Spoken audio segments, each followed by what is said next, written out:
बाबूलाल मरांडी की बात सही है कि झारखंड में सरकारी भर्तियां सिर्फ सेटिंग से हो रही हैं। जो पैसा देता है उसे नौकरी मिलती है।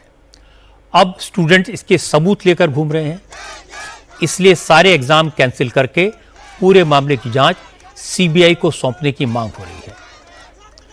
हेमंत सोरेन भी मामले की गंभीरता को समझ रहे हैं, इसीलिए सरकार ने 25 जुलाई से 29 सितंबर के बीच होने वाले 9 एग्जाम्स कैंसिल कर दिए।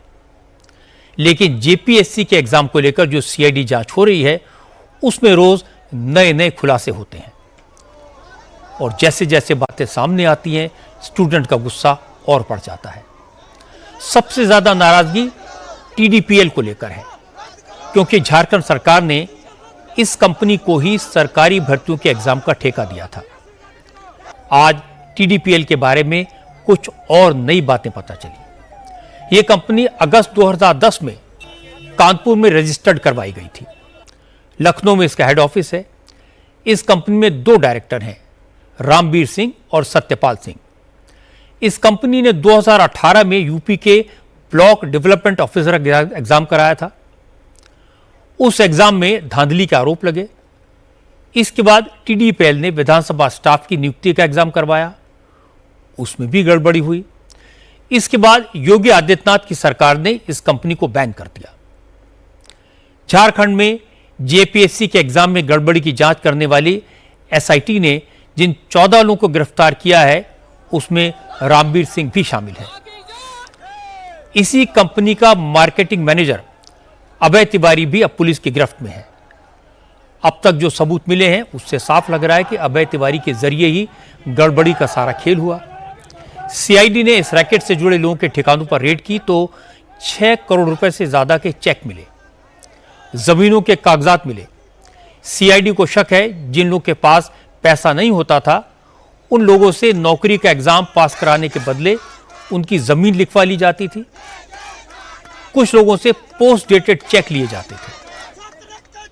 टीडीपीएल हर एक लेवल पे, हर एक स्तर पे गड़बड़ी की है, क्योंकि कोई कमीशन होता है ना तो अपना एक काम किसी एक एजेंसी को देता है। जेपीएससी एक ऐसा एकमात्र कमीशन है अपना हर एक काम, एग्जाम लेने का, क्वेश्चन सेट करने का, ओएमआर चेक करने का, क्वेश्चन फिर मेंस लेने का, सब काम एक ही कंपनी करती थी। एक बंदा, ये देखिए कौन सा भगवान का दूत है हमको लोग समझ में आता है, अभय तिवारी। ठीक है, फोकस मारिए कैमरामैन।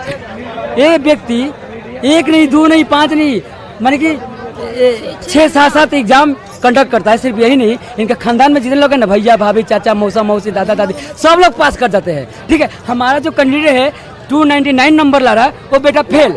ये सिस्टम है। आप देख रहे हैं जमीन के कागज तक रखवाया जा रहा है, चेक मिल रहे हैं, वो भी चेक में कुछ भरा हुआ नहीं। कितना लोगों को दरवा के बाहर के लोगों को दिया जा रहा है। और हम सवाल क्यों ना पूछें, एक व्यक्ति जो वहाँ के मार्केटिंग मैनेजर के पोस्ट में रहे हुए आदमी जिनको 5-5 नौकरी, कैसे हम ना सरकार से सवाल पूछें और क्यों हम सीआईडी पे भरोसा करें। जम्मू कश्मीर में सबसे पहले ब्लैक लिस्ट हुई थी, फिर यूपी में ब्लैक लिस्टेड किया गया, लेकिन हमारे झारखंड में ऐसे एजेंसी को पेपर करवाने का जिम्मा दे दिया जा रहा है। और यही कारण है कि ये एजेंसी सरकार के पल्ले में रहकर नौकरी बेच रही है।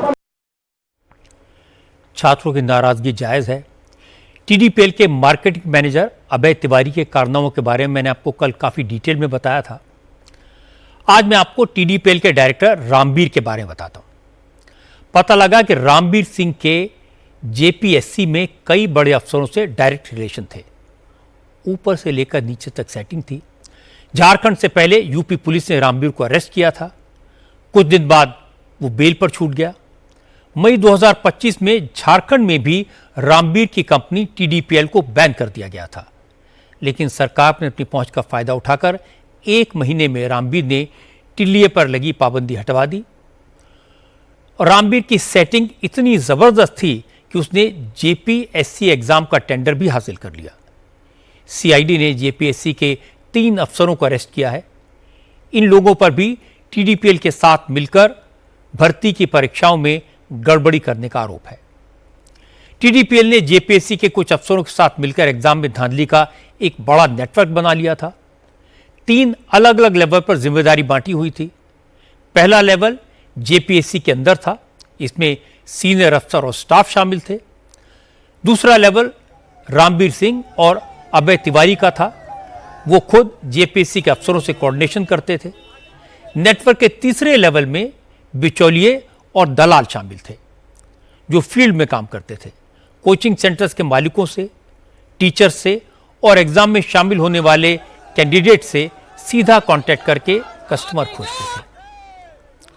आपको जानकर अचरज होगा कि जेपीएससी की डिप्टी एग्जामिनेशन कंट्रोलर भी इस नेटवर्क में शामिल होने का आरोप है।